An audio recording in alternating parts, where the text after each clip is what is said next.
આજે જ્યારે વિશ્વભરમાં હિન્દુ ધર્મ સામે વિવિધ પ્રકારના પડકારો ઊભા થઈ રહ્યા છે, ત્યારે એક સંસ્થા એવી છે જે માત્ર પોતાના સંપ્રદાય માટે નહીં પરંતુ સમગ્ર સનાતન હિન્દુ ધર્મ માટે ગૌરવનું કારણ બની છે, બીએપીએસ સ્વામિનારાયણ સંસ્થા.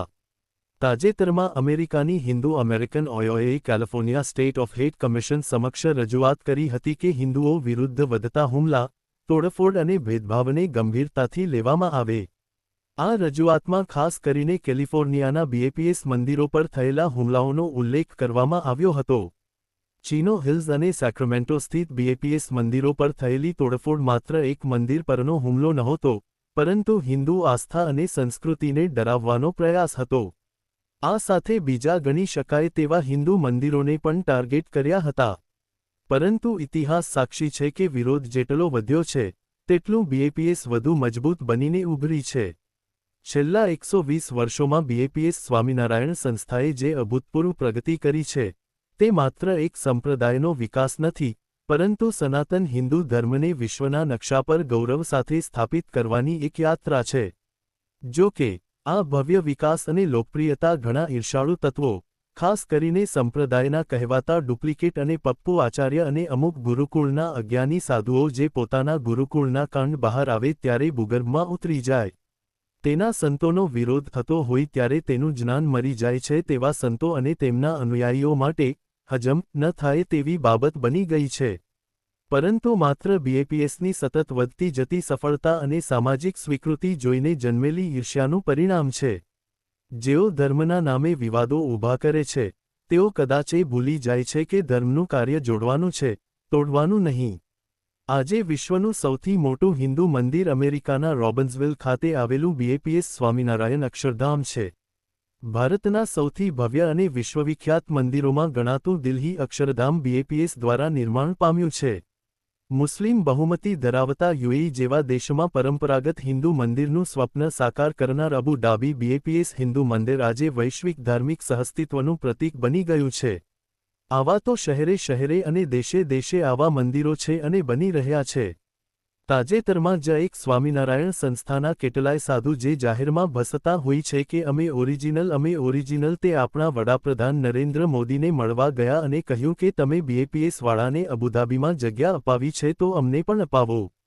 ત્યારે મોદી સાહેબે જે જવાબ આપ્યો એ બીએપીએસ વાળાઓ માટે ગર્વની વાત છે, પણ તેમના વિરોધીઓ આ સાંભળી નહીં શકે એટલે તમે સમજી જાઓ. બીએપીએસની આ સિદ્ધિઓ કોઈ એક દિવસમાં પ્રાપ્ત થઈ નથી. તેના પાયા શાસ્ત્રીજી મહારાજ, યોગીજી મહારાજ, પ્રમુખ સ્વામી મહારાજે પોતાના ત્યાગ, પ્રેમ અને સેવાથી નાખ્યા હતા. પ્રમુખ સ્વામી મહારાજે વિશ્વના અનેક દેશોમાં હિન્દુ મંદિરોનું નિર્માણ કરીને લાખો લોકોને પોતાની સંસ્કૃતિ સાથે જોડ્યા. તેઓ માત્ર એક સંપ્રદાયના ગુરુ નહોતા, પરંતુ સમગ્ર હિન્દુ સમાજ માટે પ્રેરણાસ્ત્રોત હતા. ભારતના પૂર્વ રાષ્ટ્રપતિ ડોક્ટર એપીજે અબ્દુલ કલામ સાહેબે પણ પ્રમુખ સ્વામી મહારાજના વ્યક્તિત્વથી પ્રેરાઈ તેમના વિશે પુસ્તક લખ્યું હતું. આ ઘટના દર્શાવે છે કે પ્રમુખ સ્વામી મહારાજનો પ્રભાવ ધાર્મિક સીમાઓથી ઘણો આગળ હતો.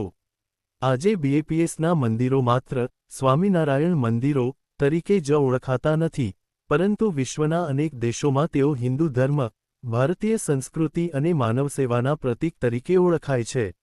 આપત્તિ રાહત, શિક્ષણ, આરોગ્ય, વ્યસન મુક્તિ, પર્યાવરણ અને યુવા ઘડતર જેવા ક્ષેત્રોમાં બીએપીએસ દ્વારા કરવામાં આવતી સેવા લાખો લોકોના જીવનને સ્પર્શી રહી છે. ઇતિહાસ બતાવે છે કે જે સંસ્થા સમાજ માટે કાર્ય કરે છે તેને ક્યારેક વિરોધનો સામનો કરવો પડે છે. પરંતુ સમયની કસોટી પર અંતે કાર્ય, સેવા અને સત્ય જ વિજયી બને છે. આજે બીએપીએસનું વૈશ્વિક કાર્ય એ સાબિત કરે છે કે મંદિર માત્ર પથ્થરનું નિર્માણ નથી, પરંતુ સંસ્કાર, સેવા અને આધ્યાત્મિકતાના જીવંત કેન્દ્રો છે. વિરોધીઓ શું કહે છે તેનાથી વધુ મહત્વનું એ છે કે વિશ્વ શું જોઈ રહ્યું છે.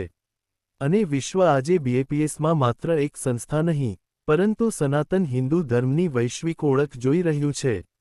આજે વિદેશની ધરતી પર બીએપીએસના મંદિરો પર જે હુમલાઓ થાય છે તે કોઈ સ્વામિનારાયણના વિરોધમાં નથી થતા પણ સનાતન હિન્દુ ધર્મના નામે, એટલે કે આ મંદિર હિન્દુ મંદિર છે એટલે તેના પર વિધર્મીઓ દ્વારા હુમલા કરવામાં આવે છે.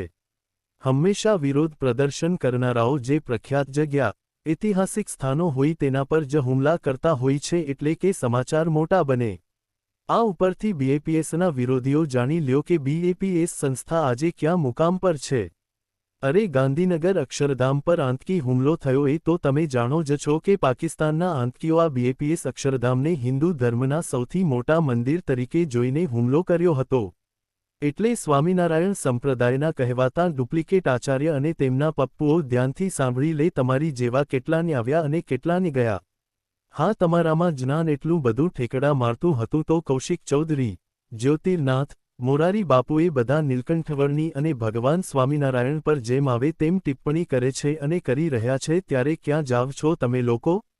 ચાલો તે પણ જવા દ્યો। વડતાલના ધર્મવલ્લભ સ્વામીનો દ્વારકા વિવાદ, અક્ષરમુનિ સ્વામીનો હનુમાનજી વિશે વિવાદ, સારંગપુર હનુમાનજી મંદિર વિવાદ, ભક્તિહરિ સ્વામી, જ્ઞાનજીવન સ્વામી, નિત્ય સ્વરૂપ સ્વામી, નીલકંઠચરણ સ્વામી, બ્રહ્મસ્વરૂપ સ્વામી અને જ્ઞાનપ્રકાશ સ્વામીનો વિવાદ, જે લોકોએ પ્રવચન કટ કરીને વિવાદ બનાવ્યા, પણ આ જેટલા સંતો જે કહ્યું તે આપણા સ્વામિનારાયણ સંપ્રદાયના શાસ્ત્રો પ્રમાણે બધું સત્ય અને લખાયેલું જ છે।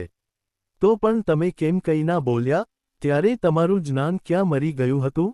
એટલે મહેરબાની કરીને તમે જે રીતે બીજા પક્ષના હરિભક્તોના નામ કમી કરીને ખુરશી છીનવીને અત્યારે જલસા કરવાનો સમય છે તો જલસા કરી લ્યો।